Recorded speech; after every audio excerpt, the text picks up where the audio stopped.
Well, welcome to the Shepherd Heart Leader podcast, where we explore topics that help strengthen your ability to care for those under your leadership. Now, today we're going to talk about having an all-terrain marriage.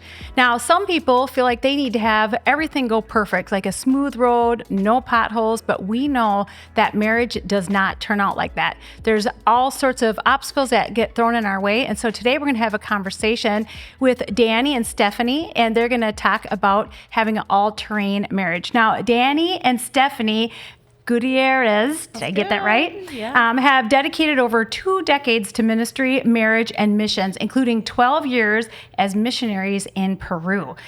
Both are former pastors, and they're passionate about serving missionary leaders through their nonprofit, Foot Rock. They host retreats for Spanish-speaking pastors and missionaries and are regular marriage conference and retreat speakers. And we had them with us on Emmanuel Family of Churches, and so I'm so excited for you to get to meet them today. So Danny and Stephanie, welcome to the podcast. Thank you. Thanks for having us. Yes. So, yeah. We're pumped.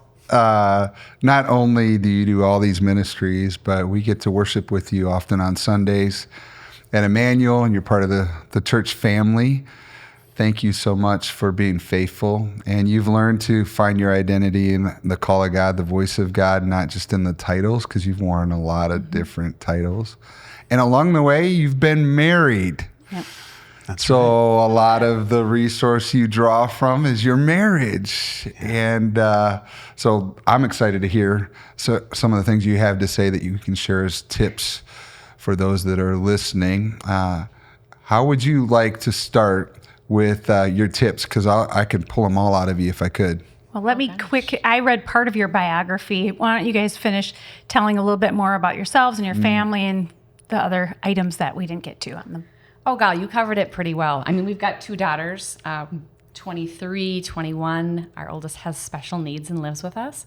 So yeah, we've lived a few things in our marriage. You know, we were talking about it earlier. You mentioned it a little bit, just all these different roles within ministry, from planting churches and leading them to being on the exec team, to being campus pastors, to serving on church staff, like all these missionaries. We feel like we've done it all. It's been really interesting, the journey that God's taken us on, because I feel like it's set us up to be able to relate to a lot of different kind of people, and we're grateful for that.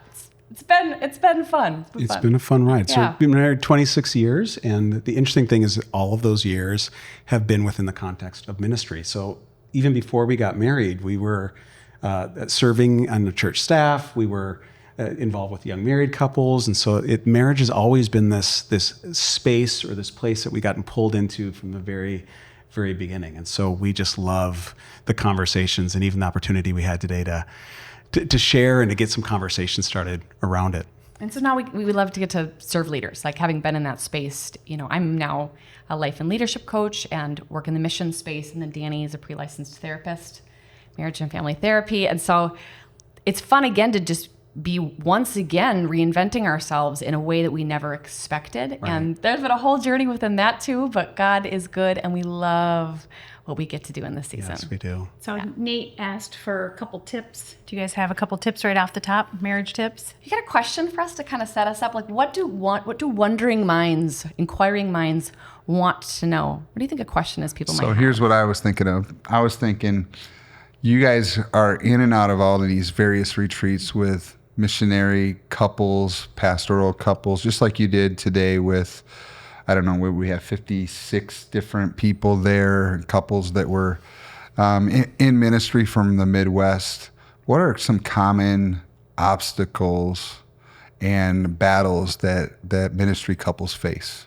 Yeah, that's a great question. So I think what we've noticed even in this last season, I would say the last 4 or 5 years, one of the big challenges is isolation. I think the rhythm of ministry, I don't know if there's been an uptick in it. There's more demands. There's just more things to do and cover, or larger staffs, or different opportunities that pastors engage in, that they don't have a lot of time to relate with other couples. And so even if, like, in their relationship, they're like, hey, we found some time, or like that we hear a lot the suggestion of doing like a weekly date night or a monthly date night. They may have some of those rhythms or practices in place, but when it comes to other couples with which to relate and hear about, like, what are you learning as you journey together? What is ministry? What is it doing to your relationship? And how are you managing those things? There's not a lot of those. And so even like you mentioned, like the retreats that we do, we try to invite people into a retreat that's, yes, restful, but also reconnecting and relationship. Because sometimes you would think, okay, we really want to provide this couple with a restful experience, so let's give them the keys to a cabin and send them off alone. And for some that might work, but we're sensing now, especially with the pastors that we serve in Latin America, that they need other couples. They need to be surrounded. So to disconnect from what they're doing so that they can reconnect with other couples and hear their stories. And go deeper than what you just see at conferences. So sometimes people will be like, let's meet up. We're friends. We see each other at all these church conferences. But church conference talk only goes so deep. And there's also just this feeling of like, I need to be my church self and bring my numbers and what's going on and tell me what's going on in your church. And a lot of times in those spaces, we're not going deep enough to get to that space of vulnerability. And that's what we need in relationships. And then also pastors, super common one, you get burnt in ministry. Like, we've all been there. I know everybody listening, you get burnt in ministry. And then so you see a lot of pastors put up walls and they're like, I don't think I can do friends. So I'm either going to keep my surface friends that I see at conferences, or I can't really get close to people in my church. I don't know who I can get close to, because what if I get burnt again? What if I'm vulnerable with somebody and they take that and stab me in the back? And yet, we cannot do ministry or marriage alone. So that's something we see a lot of people wrestling with. Where do I find those friends? Where do I find these spaces where I can be real and be like, yeah, I know we have this many people coming to church on Sunday, but I don't like my husband right now. Like, I just don't. And I don't think that's unique to like ministry. I think for any couple, I mean, you could be in business, you could be in, I don't know, education, raising a family. I think like the society and the life that we're offered today is so isolating. Like, everyone has their own preferences, their own schedules, and there's just not a lot of time or places or opportunities to get together. I think for a lot of couples, just making some space for play and fun with other couples is going to go a really long way. Like, we like to say there's atmospheres that are really good for your spirit. Like, we come to church and it's such a spiritual, like, inhale, like worshiping together in the auditorium, serving on teams, being part of what's going on. Like, our spirit feels strengthened. But we also feel like there's spaces that are good for the soul. Like, somewhere where you can, like, I don't know, yay, because I won at the Domino's game. Do an escape room. Or like something fun that makes you laugh. So, and what I'm thinking about is just like I think it wasn't a couple months ago, it was last month, we hosted a retreat here in Minnesota for a small group of pastors up at a lake home here in Minnesota. And the interesting thing is, we don't put a lot, like, it's not structured like we just lived today. It's pretty much, let's come, let's rest, let's eat, and let's play and see what God does with that at the end of the day. And we find that during the day, as couples, they just scan each other and size each other up and start to feel comfortable. But then in conversation and eating, they start letting down their guard. And then we'll play a couple games, or like the beanbag, cornhole, or beanbag toss thing, or things that you think like what's spiritual about that? Well, no, what's powerful about it is a connection that it begins to create, and couples letting their guard down.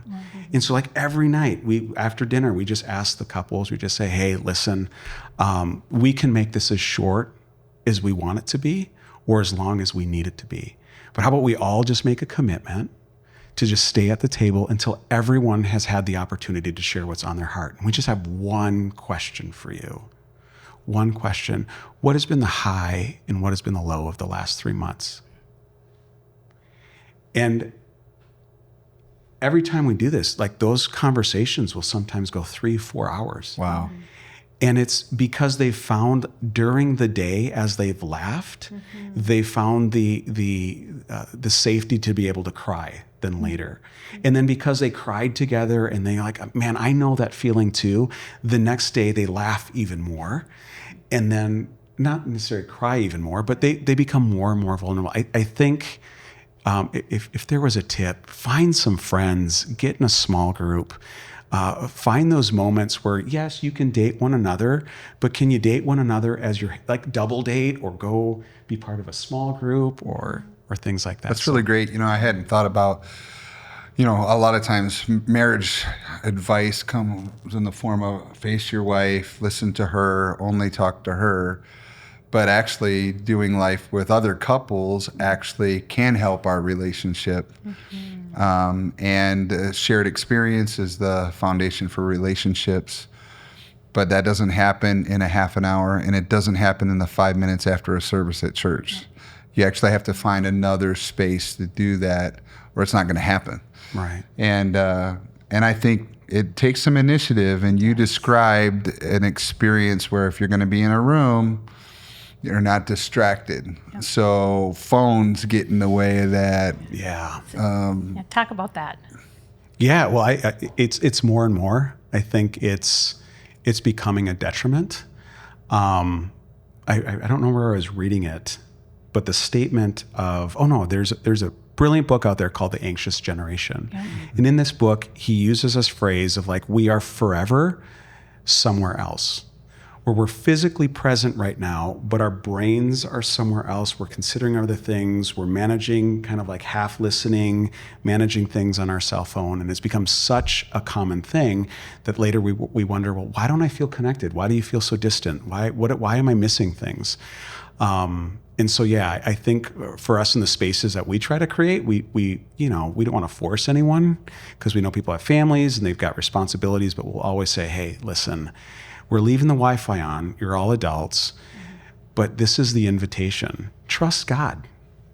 Like, put that aside. Communicate with whoever you need to communicate, that you'll check your phone before or after, or if there's an emergency, but can you please do your very best to be present with one another? And then not just in those spaces, but I think in our own marriages as well, like having sacred spaces where this is a no phone space. And for pastors, and leaders, you can feel like, no, I have to be on. What if there is an emergency? We're not God. And sometimes we act like we are.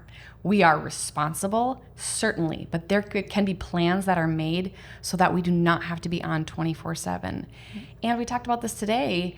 Not everyone's emergency is a true emergency or our emergency. So how can I build a staff or volunteers so I'm not the one always carrying that? Because there's got to be spaces where we can set that thing down and be able to be present to one another, our kids, the people around us. Yeah. And you had mentioned something today about how when people are in a group, they might pull out their phone when they're uncomfortable. Maybe speak to that and how it's a convenient distraction without realizing it is. Yeah, it happens. And it has an effect. Like when, let's say we're talking about something that gets really heavy, and so my nervous system starts to feel activated, and this is really uncomfortable, and I don't know what to say or don't know what to do. There's that default of pulling out the phone and just looking down on it, and the effect that it has on a person that's experiencing that is really quite painful. Mm-hmm. I'm sharing something and I know it's painful, but I'm taking the risk that you're going to hear me out, and then you averted your eyes and you looked at a device, and something on, whether it's a notification or your social media, something on your phone is now more important. Yeah, I think it at least for me, it's I don't want to do that again. Mm-hmm. If they ask me what I'm thinking, or we're having a conversation and off you went on your phone, kind of closes things down for me. That conversation in our marriage as well. What does that look like to ask a question and then your spouse picks up your phone in their phone in the middle of the conversation, and all of a sudden it's oh my gosh, it's exactly what you said. This is more important than what's going on right now. Mm-hmm. Well, and there's some science behind this. One of the things that I enjoyed in the program that I just graduated from was the learning that we did around the neurobiology of human connection, how that happens even from developmentally when children are really young. And they've discovered that human gaze, being seen, is huge for settling a nervous system or even helping someone develop the skills of being able to regulate. So even say like even a baby when it's breastfeeding is kind of looking at its mom and mom's looking down at baby. Or I like the way that Dr. Kurt Thompson, he's a Christian psychiatrist out on the East Coast. He talks about it in this way. He says, when you're born looking for someone that's looking for you. You're looking for that gaze. You're looking for someone that helps you feel seen. And so then they say in the neurobiology of human connection, there's 4 S's that we need. And there's a progression of it. And the first one is seen, like literally physically seen. And if you're not physically seen or you don't have that experience, then it's very difficult to be soothed. And if you can't be soothed, then it's hard to feel safe. Ever. And we're constantly scanning a room to see if we're safe, but it's hard, and I don't know how to soothe myself because I don't know where the eyes are. And the last one is safe. No, safe and then secure. So I feel safe, and I feel safe enough in this relationship or this group that I can now venture out and risk doing something, knowing that if I fall, I can come back, and you're not all going to look at your phones as we discuss the failure. And so what technology is doing is it's messing with that first one. So there's a lot of studies out there that are fascinating on something that they're calling technoference. And it's the interference of technology in human relationships. And they've already studied it with like moms and children, and how like a mom could be like, I'm with them in the same playroom and the kids are playing, but I'm scanning Facebook. And I remember when I was a kid, I loved like jumping in a pool and going like, Dad, watch. Nope. Have you guys experienced that? Yeah. Where your kids are like, they just wanted to play, but they wanted to look up and see like, is Dad watching me play? Is Mom looking at me? That human gaze gave them the sense of like, if it got scary, I'm going to look at them. Oh, she looks like she's calm. She looks like everything's going okay. So everything's okay. So, so I feel like I'm saying a lot of words. But that's amazing. But technoference is, and it's not just with children. I think even with adults, there's still that that need of, in my relationship, am I seen? I know that we had to work through this because I was the culprit here, where she would want to talk, and then I'm like, I want to talk, but I don't want to give her my gaze. I don't want to be looking into her eyes as she's telling me something, especially if it was difficult. So, So powerful. So that's when fight or flight kicks in a passive aggressive way. Yeah. So the flight, I feel uncomfortable, I'm bothered, I feel something, so I escape. That's the flight. Even though I'm physically, my body is here, my mind isn't. And then the person on the other side of the relationship feels unseen. Yes. They don't feel noticed. And then it kicks into those other S's. Yeah, I think you were absolutely. saying. It's interesting because you guys had us make a commitment with the phones. What are we going to do? Check it during break. And that second break, I had 17 text messages. And I'm like, this is going to be a good habit moving forward, going, what's my commitment to make sure I don't get all those, technical interruptions? Technoference. Technoference? Yeah. Yeah. And one of my sisters, she's like, got this really great relationship with her grandson. And I'm like, how do you, she goes, you want to know how to be their favorite? Put your phone down and sit down and play with them. Yeah. And it worked. So that's kind of. Yeah, And it's so rare. One of my favorite quotes is I think it's by William Osberger, and it says, being listened to is the same as, for most people, it's the same experience as being loved. So when we are listened to, it feels like we're being loved. And a huge part of listening that we forget about is that gaze, is that full attention. I mean, we were just with family this weekend, a ton of people all together, total chaos. And I was like, I'm going to laser in on 2 of my nieces. And we sat there, and for 2 hours, they just talked and talked and talked and talked. They're in a big family, and it's difficult to get that one-on-one attention. And because it is so rare nowadays, when someone will give you their full attention, I mean, we're like sponges. We just soak that up, like someone is listening to me. And so that gaze is a way to communicate love. Like, how good does it feel? Like, think of a moment, for everybody's listening, think of a moment when you had somebody's complete and utter attention. And not that they weren't just tolerating you, but they were leaning in. And then they even asked a follow-up question. It is such an experience of love. And so that's a really great gift that we can give to the people around us and to our spouse is full attention. Even when it's hard, I know it's not always easy to do.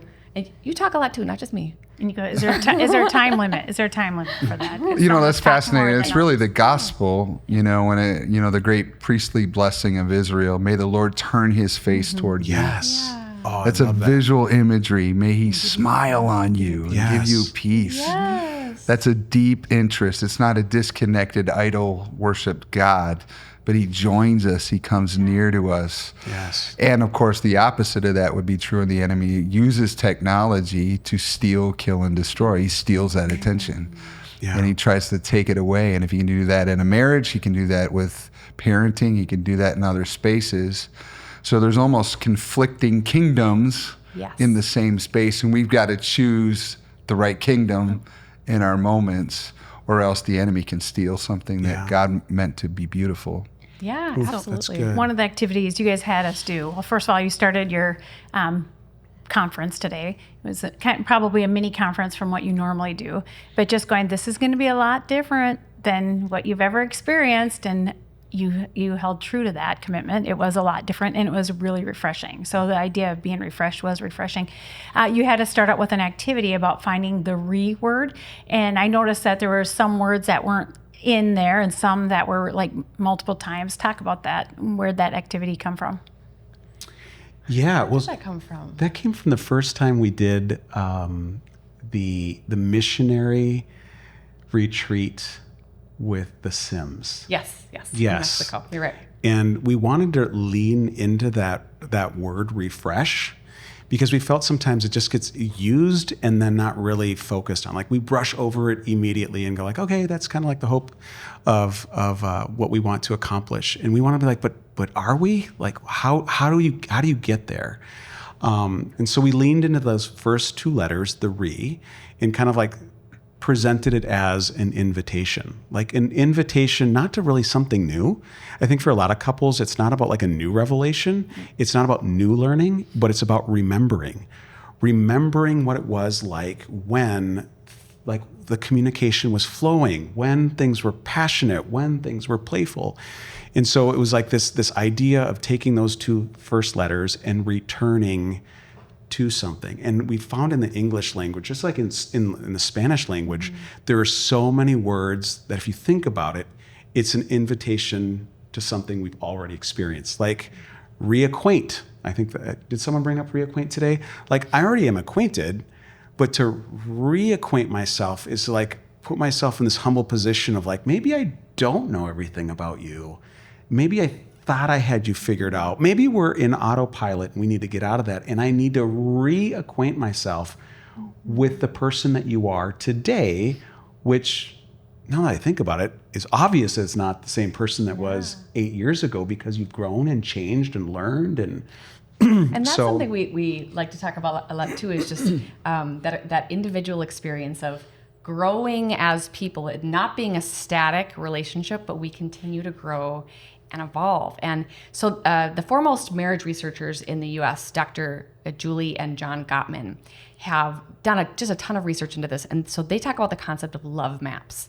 And the idea with love maps is that you are not the same person that I married. Thank God. Like, and vice versa. I would hope we're not the same people we were when I was 18 and you were 21. My goodness. Thank the Lord. Like, we were fun. But we were babies. But there is this weird thing that gets into us when we're married where we feel like, well, I know them. Mm-hmm. And since I know them, I'll always know them. Since I knew them, I still know them. And so I can go around still saying your favorite snack is blueberries when you stopped liking blueberries 20 years ago. We do these kinds of things in marriage where we think, I know what they like, I know where they're at, and we forget oftentimes that there is this change and this journey going on. And we, to some degree, we acknowledge it. Like, I guess I know you've changed in this way, but actively pursuing to recreate that love map. So the love map is basically, I kind of like to think of it as those like little brainstorming mind map bubbles where there's the circles with the sticks and the more circles and the sticks. It's like all the things that you know about your spouse. It's everything down from like the basics, like where you were born and how old you are, to what are your likes and preferences? What are your thoughts and feelings and opinions? And And how do you view life like this way now? And so a lot of people are walking around with antiquated maps. That would be like grabbing a map from the 1980s of Minneapolis and saying, I'm going to navigate. Why doesn't this map work? Why can't I find out where I'm going? Because it's old. You'll still find some of those landmarks, and some are completely gone. So oftentimes in marriage, we're trying to navigate this relationship. I'm trying to find my way to you if you're my destination using an old map with old information. So that idea with is like, we got to relearn, we got to remap, we got to re-find out.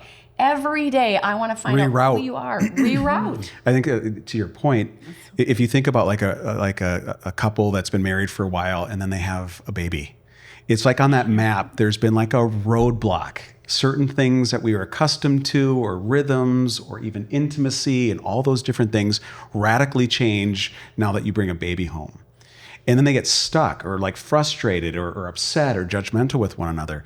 So research shows that like couples that have like growing and very detailed love maps, it's like the one that goes like, okay, so there's a detour here, but that's okay. Like if that doesn't work right now, because this highway is being broadened or a bridge is being built, great. We still have the back roads. I still know how to get, it may take me a little bit longer, but I still know how to get to your heart. It keeps us from getting frustrated too. So like, I remember, I don't know why this is a weird random memory, but I used to be obsessed with fuzzy socks. Oh yeah. Like it was like my jam. I just love fuzzy socks all day long. So Danny knew. It always worked. You could always put it in a present and it was like, oh, fuzzy socks. Every time. And one day I woke up and I put them on and I felt that seam on my toes and I was like, I hate these things.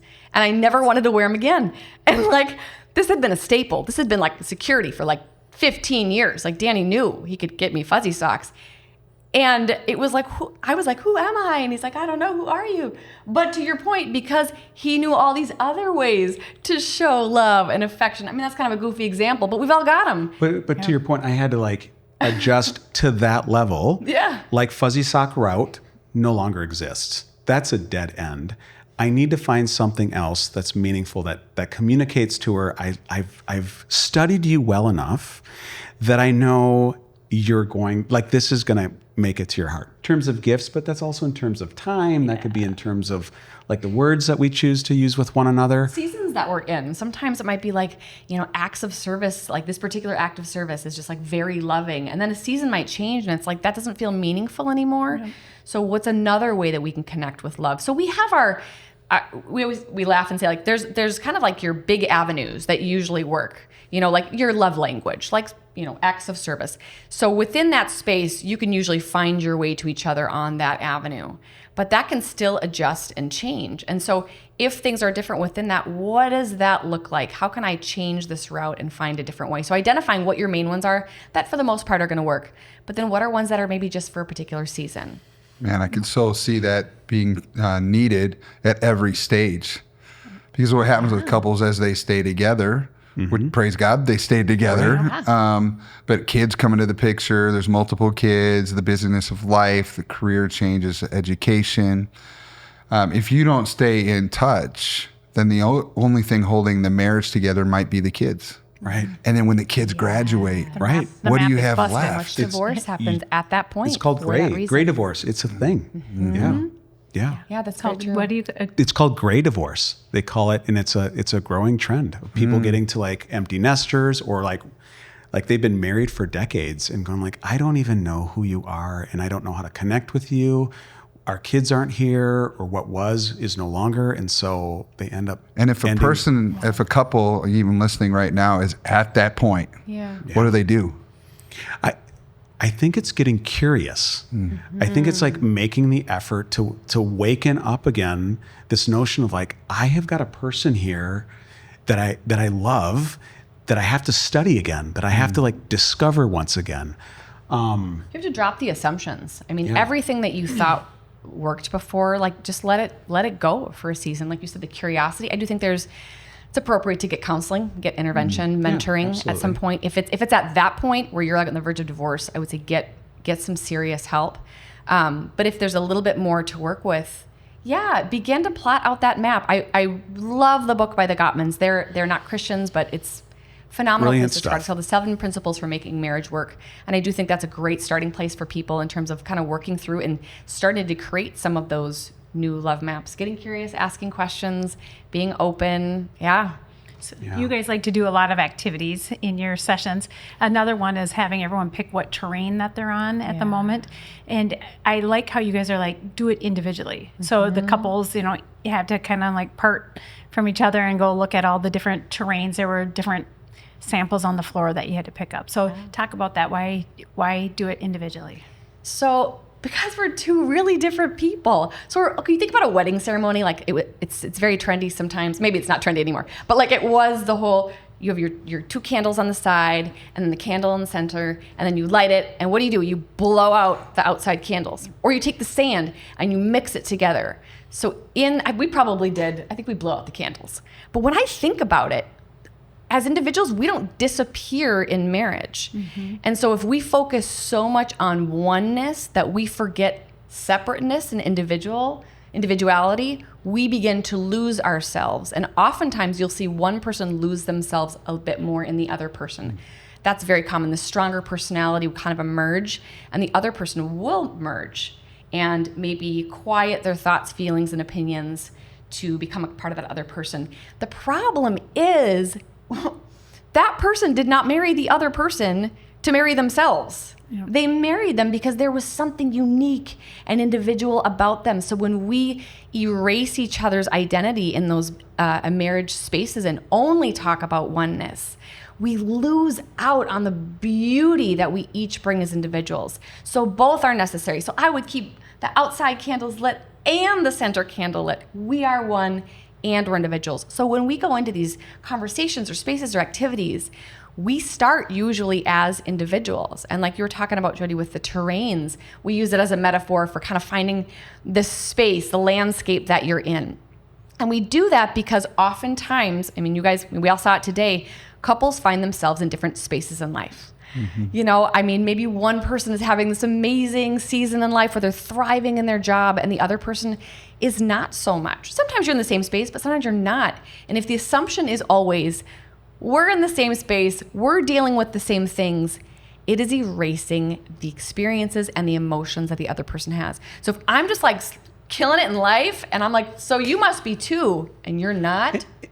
And sometimes there's a person in a relationship that wants that. It's like a shield. And in ministry, sometimes it's like, if we can just answer all your questions together, then I can hide really what's going on. I did that. And we can give you the right answer. So we can come into this marriage space. I know we're all ministers, and I know we're all in ministry, and they'll ask us, a couple of those questions, and we're just going to put on the facade, and like, you just answer for us, and that'll be okay. We found that by separating out, we're shining this light on that space in between the things that are happening, and awakening the curiosity in the other for what their spouse is experiencing. And tying that to being seen, we each want to be seen. So if I'm in a hard season, I want to be seen. I want you to be able to feel that with me and carry that with me. And if you're in a celebratory season, I want to celebrate it with you. I want to ask you questions about that. So when we merge and kind of muddy up our experiences and try and smash them into one, neither one of us is being able to really fully experience where we're at in life. So yeah, individuals and oneness, I think, makes for a far richer conversation. And I would say, one of the things I enjoyed about that exercise, of course, you had tons of different pictures. You had strawberry fields, or I don't know, what was it? Apples. Apple orchards, deserts. Mountains. The one I picked up looked like the Shire from Lord of the Rings, where the hobbits lived and stuff. And we often don't have language to share with each other how I'm feeling. So how you doing? Good. Yeah. That's not going to get us closer. It's not going to evoke curiosity. So the metaphor actually helped me unpack it. Well, why did you pick that picture?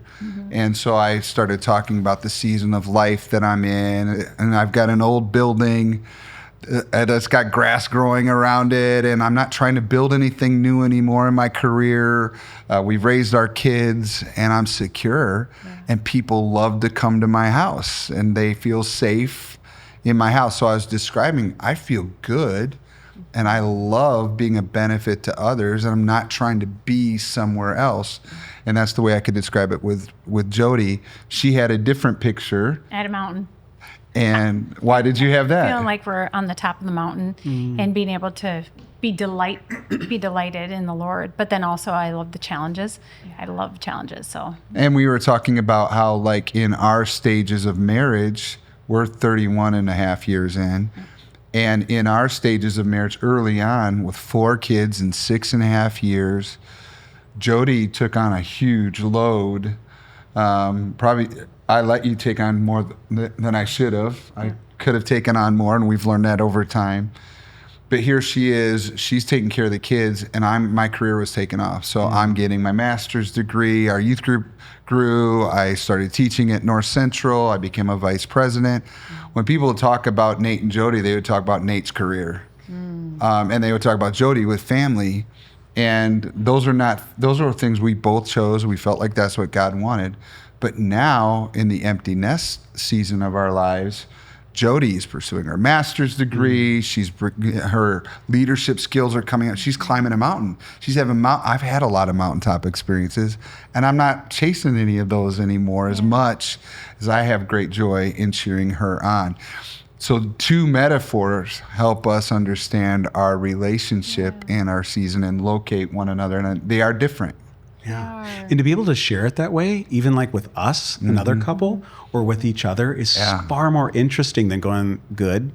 Yeah. Like there's a reason, there's a story, there's a history, there's a future, there's interest, there's different excitement in there that we believe creates conversations that lead somewhere to greater insights or even decisions. Okay, like now that we're in this new season, how can I best support you? Now that you're going up the mountaintop and I've got grass growing from there's places to go with that other than just like asking how you're doing. During the lunchtime, I was talking to one of the couples, and he mentioned to me, like, when I saw his image, he's like, I immediately knew that was it. There was, and he didn't have language for it, but he saw it and he's like, that's where we're at. And once he held it for a little bit, the words started coming. He was able to share with his wife, and he was able to share with me, and it was so fascinating to hear, oh, so that's where you're at. I can understand that a lot better than if we just started a conversation. And I think there's so many men that don't have words. In our culture, at least it's my observation, that it seems like women can talk their feelings much easier than men can. We have a journey to go. Like when Jodi says, when I come home from work, how you doing? Good. That's the same answer that a junior hire gives, and they come home from school. We aren't training young men how to do it. So I love creating an exercise, a way to get there, because language did flow. Yeah. So it was good. Yeah. And you guys handed out a wheel of emotions, so everyone had a chance to look. And there was quite a few emotions on that wheel. That was a little broader than I've seen in the past. Let's talk about one more area, and that was the mood quadrants. Did I get that right? Our mood meter. Mood meter. And yes. then there's mood quadrants in that meter. So talk about that and how you came across that and how it works. Yeah, so the mood meter was designed by Dr. Mark Brackett. He is the founder of the Yale Center for Emotional Intelligence.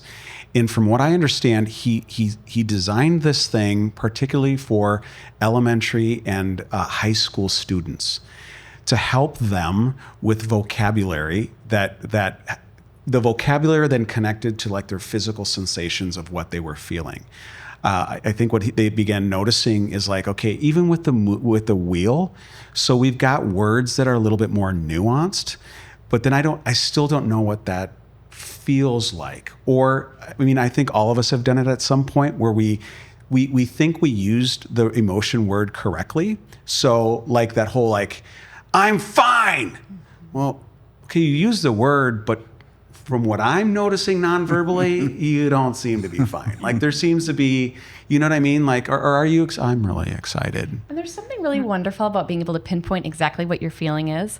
You know, sometimes we use like a kindergarten vocabulary when we talk about our emotions. Because first of all, a lot of people don't like to talk about their emotions, which I get it. But it's like, I'm angry, I'm sad, I'm happy. And we limit it to these really simplistic words.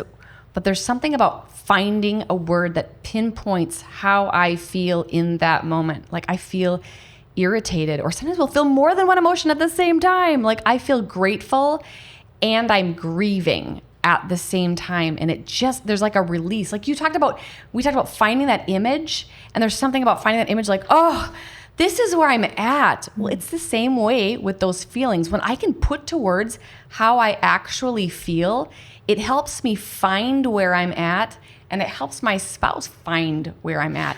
And the brilliance of it is it has it like the two axis, right? It has the one line that measures the energy that's created from an emotion. Some emotions will fill us with energy, and other emotions will drain us of energy.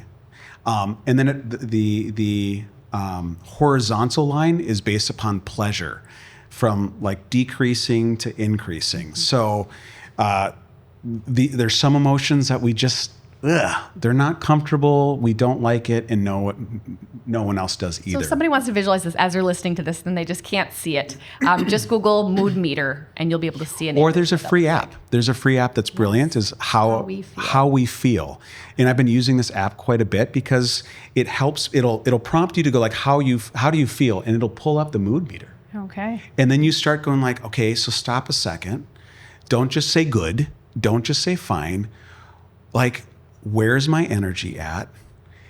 Am I feeling pleasure right now, or am I feeling displeasure? And it helps you find, so there's 4 quadrants, a red one, which is high energy, low pleasure, a blue quadrant that is low energy, low pleasure, a yellow quadrant that is high energy and high pleasure, and then a green quadrant that is low energy but high pleasure. And so it helps you kind of like identify, okay, I don't have the word for it yet, but I know the sensation. Right now, I'm doing good. I don't feel a lot of energy, and I'm not feeling blue, like this is not pleasurable. And so then it gives you a bunch of words and you map it. And so that at the end of the week, it's brilliant because you can like hit analyze, and then you have like this in front of you, like what the week looked like. And you might think like, I had the best week ever. And then you look at them like, well, why was there so much red? It looks like I was ticked off a lot. And it so happens that I'm ticked off at 2:00 in the afternoon most days. Why is that? Again, it helps you with curiosity. It helps you with understanding like what's usually your flow look like. And then how if you're emoting something and you're feeling something, chances are that's affecting, that's contagious or affecting those that are around you. And so, yeah, so we, again, another tool that we were just trying to help the couples. And then you used it to say you're observing it in your spouse. So they're maybe in a different quadrant. Absolutely. And that doesn't mean bad. But a lot of times the filter we look through is our family of origin. And maybe in our family of origin, if somebody is in a yellow or a blue quadrant, that somehow that meant they were bad. And then we can judge the other when we should just recognize where they are as opposed to judging, because then we can have the chance of joining them or helping them or at least connecting to them and understanding them. Yeah. I enjoyed that. I thought that was powerful. Well, knowing that is powerful. Yeah. So we were just talking about it like during the break. So Stephanie comes from a family that brilliant. They're a lot of fun, very positive. And what did we say? Your family does not. We don't do blue. They don't do blue. Blue's not allowed. Yeah. It's not I mean, welcome. Now obviously things have changed. Right. Like when I was you're growing little, up, there was no blue, and still there's just not a lot of blue. My parents aren't wired that way to begin with, and then also it just was not an emotion that was enjoyed. I also think too, in a lot of Christian circles, we decide that some emotions are holy and acceptable, and some are from the devil. And emotions are just information. Like we say positive and negative because of how they make us feel. when in actuality, they're just giving us information about where we are at. Obviously, as people who love Jesus, we are wanting to choose where we're at. So we're not saying like, where I am is where I am, and this is who I am, and my emotions are ruling my life. No. But also, if you wake up and you feel blue, or if you feel red and upset, Jesus loves you too. Have we not read the Psalms, people? Have we not seen David and all of his like bash the baby's heads verses where he was raging angry, and then by the end he's like, but praise God. I mean, he was all over the emotional map. Right. We are not ruled by our emotion, but we also can connect with God in a lot of those spaces. We serve a God who is righteous anger. We see like fire come from our God. We can't say anger is not a holy emotion. When expressed in a holy way, it is. And we see a God who weeps. Jesus wept, at different points. God weeps. We see emotions there. So in all those spaces, we can experience them in holy ways. Right. But yes, it's a matter of being able to figure out, where am I at? Where's my spouse at? And where do we want to go together? Because no, I don't think any of us want to live in a blue, sad, or a red, angry space. But if we're there, what can we do about that? And we can't do something about it unless we're honest about how we actually feel. And I feel like it gives us back the agency of like, what are we going to do with this? This is where I find myself, and that's okay. But do I want to stay here? Or where is our relationship going to flourish? Where do we need to go? God, can you help us there? I love the message from this weekend. I wrote it in my journal because you're talking about struggle. In the context that you were giving us was not one of like, we're on the mountaintop and everything's going great. It's like we're feeling opposition. We're being bothered. There's emotions that we're struggling through. And you asked us to write down like, where will you go with that? Like, where does it take you? Where does it take you? Yeah. And that, so that motion of like, where did we start? But what you were telling us is like, be intentional about where you're going to go with that. Because you can go towards the flesh and things are not going, you're going to do damage. Or you can go towards the spirit and this will become fruitful. And I think in a relational context, that's also what we're hoping to kind of like get that conversation started. But it has to start with like, I need to be aware. I need to be self-aware. How am I emotionally? Where am I emotionally? How am I spiritually? Where am I spiritually? How am I physically? So that I can like, okay, where is she? And if I don't know, I'll ask, where are you? How are you doing? How can I be help? And how can we meet? And where does that make most sense? And I think the mood meter is one of those that have really been helpful for us. Yeah. So good. I love that part. Love the whole thing. It was very, very helpful. So as we wrap up today, just want to ask you guys, what advice do you have for shepherd-hearted leaders as they're navigating ministry and marriage, and maybe just some few last words for them? I have to think for a second on that one. There's so many things that you could say. See what I've loved about the heart that you guys have behind this podcast is even that the shepherd-hearted. When I hear those two words, I hear someone who's attuned, someone who's paying attention, not just kind of running the play, not just getting the things done or checking things off the list, but realizing what is going on, what atmosphere am I creating as we do these things, and as a leader, how can I be attuned to the needs of those that I'm leading, and how is the way I'm leading or the things we're doing affecting them? Is this bringing out life in them? And so I guess the simple answer for me, would be to continue doing that, to be attuned, just awareness. And I think going back to some of the things that we even talked about, like putting your phone away a little bit more when you're with the people that you serve, looking them in the eye, perhaps asking them the question, tell me more about that, or where did that come from? I think, and we've experienced it here. I'll say, when in these years that we've been here at Emmanuel, that relational aspect that we've experienced from the both of you and from the staff here, it's been like you really care, and that's, I don't know, it's you don't get that everywhere. So I think I would add, one of the greatest gifts that you can give your spouse as a leader is to let them know that they're more important to you than ministry, that you pick them first, and that just can feel like such a hard thing to say. Like, is it even true? Sometimes we say it, but is it even true? I remember early on when we first got into ministry, We knew it was going to be tough. We'd been mentored by some good leaders. And Danny said to me, Steph, yep. He said, Steph, I just want you to know that I'm giving you the eject button. And what this is if at any point in time ministry begins to erode our marriage, it begins to take us in a bad direction, you see me beginning to implode, something's bad, and you think this is so bad, this can't be fixed unless we completely change directions, push the button and I'm out. I'll go work at Target, I told you. I'll work somewhere else because I prefer getting to heaven going like, Lord, I really tried and I messed it up on the ministry part, but that was my secondary calling. My first calling was my wife, and I wanted to show up here with her. And so I'm so sorry, but she's with me, and I work at Target. But because I knew he really meant that when he gave it to me, I held that very carefully. I didn't go like, I'm just going to push this whenever I feel disgruntled or frustrated. I was like, this is a gift that's been given. Because in the beginning, the ministry was heavier on Danny than it was on me. And I just felt so much peace knowing he picks me first. I am the first priority for him. And there were a couple times in ministry where, we got close. It was pretty bad. But instead of pushing the button, we had the conversation. And I said, and I know I had to make some adjustments. I said, like, hey, we're at a point where we're hitting a wall and this is getting bad. Something's got to change. And I have so much respect for Danny because every time he's like, you're right, let's make a change, and would hugely alter our life to make things work again. So I always felt protected and cared for. And I don't think that's in a lot of conversations we've had with ministry couples. I mean, especially it happens with the wife. It just does with the woman.